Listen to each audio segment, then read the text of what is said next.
السلام علیکم ورحمۃ اللہ وبرکاتہ۔ ناظرین کرام، حضرت ابراہیم علیہ السلام کی عمر مبارک 86 برس ہو چکی تھی، تاہم اولاد کی نعمت سے محروم تھے۔ انہوں نے اللہ تعالیٰ کی بارگاہ میں کچھ اس طرح دعا کی کہ اے میرے رب، مجھے نیک اور صالح بیٹا عطا فرما۔ یہ دعا اللہ کی بارگاہ میں قبول ہوئی اور آپ کی دوسری بیوی یعنی حضرت ہاجرہ رضی اللہ تعالی عنہا کے بطن سے آپ کو حضرت اسماعیل علیہ السلام کی پیدائش کی خوشخبری سنا دی گئی۔ عبرانی زبان میں اسماعیل کا تلفظ شمائیل ہے۔ شما کے معنی ہے سن اور ایل اللہ کے مترادف ہے۔ چونکہ اولاد کے لیے آپ علیہ السلام کی دعا سنی گئی تھی، اسی لیے آپ کا نام اسماعیل رکھا گیا۔ حضرت سارہ رضی اللہ تعالی عنہا حضرت ابراہیم علیہ السلام کی پہلی بیوی تھی، اس لیے حضرت ہاجرہ رضی اللہ تعالی عنہا کے بطن سے حضرت اسماعیل علیہ السلام کی پیدائش کی خبر ان پر شاک گزری۔ اس لیے انہوں نے حضرت ابراہیم علیہ السلام سے اصرار کیا کہ حضرت ہاجرہ رضی اللہ تعالی عنہا اور ان کے بیٹے کو یہاں سے دور کر دو، یہ لوگ میری نگاہوں کے سامنے نہ رہیں۔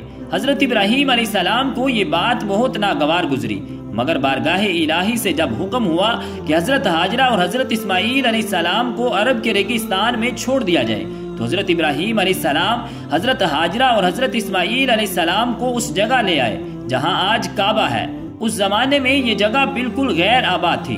ایک تھیلی کھجور اور ایک مشکیزہ پانی کے ہمراہ آپ انہیں چھوڑ کر جب جانے لگے تو بی بی ہاجرہ رضی اللہ تعالی عنہا نے انہیں روک کر پوچھا کہ ہمیں اس بیابان میں چھوڑ کر آپ کہاں چل دیے؟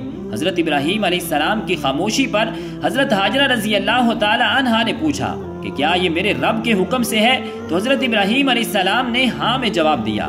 تب بی بی ہاجرہ رضی اللہ تعالی عنہا نے انہیں جانے دیا اور فرمایا ہمارے لیے اللہ ہی کافی ہے۔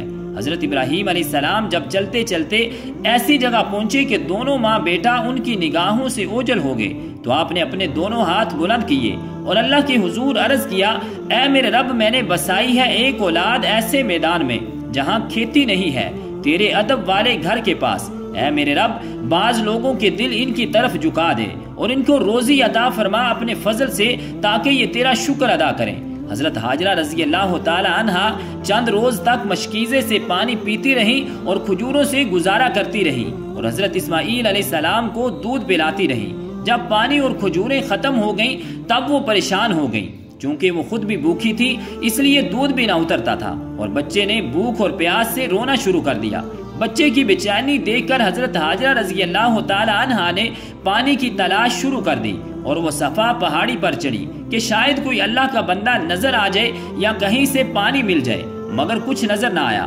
لہٰذا وہ واپس وادی میں آ گئی اور پھر دوسری پہاڑی پر چڑھی کہ شاید کہیں سے پانی نظر آ جائے۔ اس طرح آپ نے 7 چکر لگائے۔ ممتا کا یہ جذبہ اللہ تعالیٰ کی بارگاہ میں اس قدر قبول ہوا کہ بیت اللہ کی زیارت کے لیے آنے والے ہر فرد پر اللہ تعالیٰ نے اسے لازم قرار دیا کہ حضرت ہاجرہ رضی اللہ تعالی عنہا کی سنت کی پیروی کرتے ہوئے صفا اور مروہ پہاڑوں کی سعی کرے۔ اس جستجو پر مشتمل امر کی مقبولیت کا ایک اشارہ یہ بھی تھا کہ 7ویں چکر میں حضرت ہاجرہ رضی اللہ تعالی عنہا جب بچے کے پاس واپس آئیں تو دیکھا کہ جس جگہ حضرت اسماعیل علیہ السلام روتے ہوئے ایڑیاں رگڑ رہے تھے وہاں سے پانی کا چشمہ جاری ہو گیا ہے اور یہ چشمہ آج بھی موجود ہے اور ہم لوگ اسے آب زمزم کے نام سے جانتے ہیں۔ ہزاروں سال گزرنے کے باوجود چشمے کا پانی اسی طرح جاری ہے۔ اللہ تعالیٰ نے اس میں مخلوق کے لیے شفا رکھی ہے۔ حضرت ہاجرہ رضی اللہ تعالی عنہا یہ معجزہ دیکھ کر بے حد خوش ہوئی اور اللہ تعالیٰ کا شکر ادا کیا۔ اس کے بعد آپ نے بچے کو پانی پلایا اور خود بھی اس سے مستفید ہوئی۔ اسی وقت اللہ تعالیٰ کی طرف سے ایک فرشتہ نازل ہوا اور اس نے کہا، اے ہاجرہ، آپ خوفزدہ نہ ہوں اور نہ ہی غمگین ہوں، کیونکہ اللہ تعالیٰ آپ کو اور اس بچے کو ضائع نہیں ہونے دے گا، کیونکہ یہ اللہ کا گھر مقام بیت اللہ ہے جسے اس بچے اور اس کے باپ نے تعمیر کرنا ہے۔ کچھ عرصے کے بعد بنو جرحہ نامی ایک قبیلہ پانی کی فراوانی دیکھ کر حضرت ہاجرہ رضی اللہ تعالی عنہا کی اجازت سے یہاں آ کر آباد ہو گیا۔ حضرت اسماعیل علیہ السلام کا بچپن اسی قبیلے کے افراد کے درمیان گزرا۔ ابھی حضرت اسماعیل علیہ السلام بچے ہی تھے کہ حضرت ابراہیم علیہ السلام نے خواب میں دیکھا کہ حضرت ابراہیم علیہ السلام اپنے لخت جگر کو اللہ کی راہ میں قربان کر رہے ہیں۔ آپ علیہ السلام نے مسلسل 3 راتیں ایک ہی طرح کا خواب دیکھا، لہٰذا آپ کو یقین ہو گیا کہ یہ خواب یقیناً اللہ تعالیٰ کی طرف سے ہی ہے، اور آپ علیہ السلام نے اللہ تعالیٰ کے حکم کی تعمیل کا ارادہ فرمایا اور اپنا تمام خواب اپنے بیٹے کو سنا دیا اور پھر حضرت اسماعیل علیہ السلام سے پوچھا، میرے بیٹے میں تجھے اپنے خواب کے پیش نظر اللہ کی راہ میں قربان کرنا چاہتا ہوں، بتا تیری کیا رائے ہے؟ اس پر حضرت اسماعیل علیہ السلام نے انتہائی تحمل سے جواب دیا، بابا جان آپ اللہ کے نبی اور ان کے برگزیدہ بندوں میں سے ہیں، آپ بے فکر ہو کر اللہ کے حکم کی تعمیل کریں، انشاءاللہ آپ مجھے انتہائی صبر کرنے والا پائیں گے۔ چنانچہ یہ دونوں اللہ کے بندے حکم خداوندی کے لیے گھر سے نکل کھڑے ہوئے۔ روایات میں آتا ہے کہ ابلیس نے انہیں ناکام بنانے کے لیے کئی طریقے اپنائے۔ سب سے پہلے وہ بی بی ہاجرہ رضی اللہ تعالی عنہا کے پاس پہنچا اور انہیں بتایا کہ حضرت ابراہیم علیہ السلام اپنے بیٹے کو اللہ کی راہ میں قربان کرنے کے لیے چل پڑے ہیں۔ اس پر بی بی ہاجرہ رضی اللہ تعالی عنہا نے فرمایا، اسماعیل علیہ السلام ہماری اکلوتی اولاد ہیں، حضرت ابراہیم علیہ السلام ایسا نہیں کر سکتے۔ پھر ابلیس نے کہا، وہ اللہ کے حکم کے مطابق ایسا کر رہے ہیں۔ اس پر بی بی ہاجرہ رضی اللہ تعالی عنہا نے فرمایا، اگر یہ میرے خالق کی رضا ہے تو میں اس پر راضی ہوں۔ جب یہاں ابلیس کے سارے وار ناکام ہو گئے تو اس نے حضرت ابراہیم علیہ السلام کو اکسانے کا ارادہ کیا اور ان کے دل میں باپ کی شفقت کو ابھارنے لگا، اور اس نے کہا، اے ابراہیم علیہ السلام، اسماعیل آپ کی اکلوتی اولاد ہے، آپ عمر رسیدہ ہیں اور انہی سے آپ کی نسل ہے، یہ آپ کیا کرنے جا رہے ہیں؟ اس پر حضرت ابراہیم علیہ السلام نے جواب دیا، مجھے میرا بیٹا اللہ نے دیا ہے اور یہ میرے اللہ کی امانت ہے، میں اللہ کے حکم پر راضی ہوں، وہ جیسے چاہے حکم دے، ہم اس کے حکم کے تابع اور فرما بردار ہیں۔ آپ علیہ السلام کے جواب سے ابلیس کو سخت مایوسی ہوئی، لیکن اس نے آپ کو بہکانے کی اپنی ناکام کوشش جاری رکھی، حتیٰ کہ اس نے حضرت اسماعیل علیہ السلام کو بھی بہکایا، لیکن وہ بھی اپنے مقصد پر ڈٹے رہے۔ حضرت اسماعیل علیہ السلام نے فرمایا، میں اپنے رب کی رضا میں راضی ہوں، میرے رب نے میرے بابا کو براہ راست میری قربانی کا خواب میں حکم دیا ہے، اور انبیاء کرام علیہ السلام کے خواب سچے ہوتے ہیں۔ کہا جاتا ہے کہ ابلیس نے انہیں 3 مرتبہ قربان گاہ جانے کی راہ میں حائل ہونے کی کوشش کی، اور تینوں مرتبہ حضرت اسماعیل اور حضرت ابراہیم علیہ السلام نے اس پر کنکر برسائے اور اسے کامیاب نہ ہونے دیا۔ یہی وہ سنت ہے جسے ہر سال حجاج کرام دہراتے ہیں، اور یہ سنت رمی کہلاتی ہے۔ بالآخر دونوں باپ بیٹا وادی مینا میں پہنچے، جہاں حضرت اسماعیل علیہ السلام کو ذبح کرنا تھا۔ اب کائنات نے وہ منظر دیکھا جو اس سے پہلے کبھی نہیں دیکھا تھا، اور نہ شاید قیامت تک دیکھ پائے۔ زمین و آسمان ساکت ہیں، کائنات حیران ہے، فرشتے عرش سے عجیب منظر دیکھ رہے ہیں۔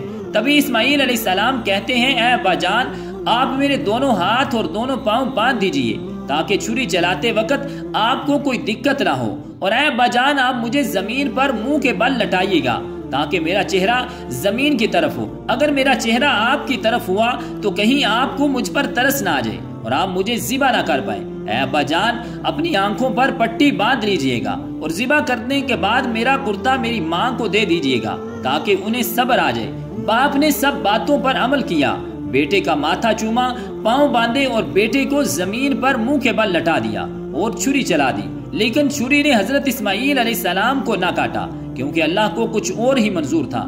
حضرت ابراہیم علیہ السلام چھری چلاتے ہیں مگر چھری نہیں چلتی، آپ اور زور لگاتے ہیں مگر چھری ہے کہ چلنے کا نام ہی نہیں لیتی۔ آپ علیہ السلام چھری سے فرماتے ہیں، اے چھری تو کیوں نہیں چلتی؟ میرے ننھے اسماعیل علیہ السلام کا گلا تو بہت نازک ہے اور تو کیوں نہیں چلتی؟ عرش پر فرشتے خاموش، زمین پر ایک انسان کی اللہ سے محبت کا عجیب منظر دیکھ رہے ہیں۔ تب اللہ پاک عرش سے حضرت جبرائیل علیہ السلام سے فرماتا ہے، اے جبرائیل، جاؤ اور جنت سے مینڈا لے جاؤ، میرا خلیل پیچھے نہیں ہٹے گا، جاؤ اور اس کی قربانی کرو۔ تب حضرت جبرائیل علیہ السلام جنت سے مینڈا لے جاتے ہیں اور حضرت اسماعیل علیہ السلام کو چھری کے نیچے سے ہٹایا اور مینڈا رکھ دیا۔ اب چھری کو چلنے کی اجازت ملی اور چھری چل گئی۔ تب حضرت ابراہیم علیہ السلام کے ہاتھوں پر گرم خون لگا اور بے ساختہ آپ کی زبان پر اللہ اکبر، یا اللہ تیرا شکر ہے، مگر جب آنکھوں سے پٹی اتاری تو حضرت اسماعیل علیہ السلام صحیح سلامت ایک طرف بیٹھے ہیں۔ حضرت ابراہیم علیہ السلام کی تابع داری اور حضرت اسماعیل علیہ السلام کی فرما برداری بارگاہ الہی میں قبول ہوئی۔ اللہ نے حضرت اسماعیل علیہ السلام کو ذبح ہونے سے بچا لیا، اور ان کی جگہ جس جانور کی قربانی دی گئی اس کے متعلق روایات میں آتا ہے کہ وہ جنت سے لایا گیا ایک مینڈا تھا۔ یہی وہ قربانی ہے جس کو تا قیامت امت مسلمہ کے لیے عملی نمونہ بنا دیا گیا ہے۔ تو رب ذوالجلال کی بارگاہ اقدس میں دعا ہے کہ خالق کائنات ہر مسلمان کو سنت ابراہیمی ادا کرنے کی توفیق اور ہمت عطا فرمائے، آمین، بجاہ النبی الکریم الامین۔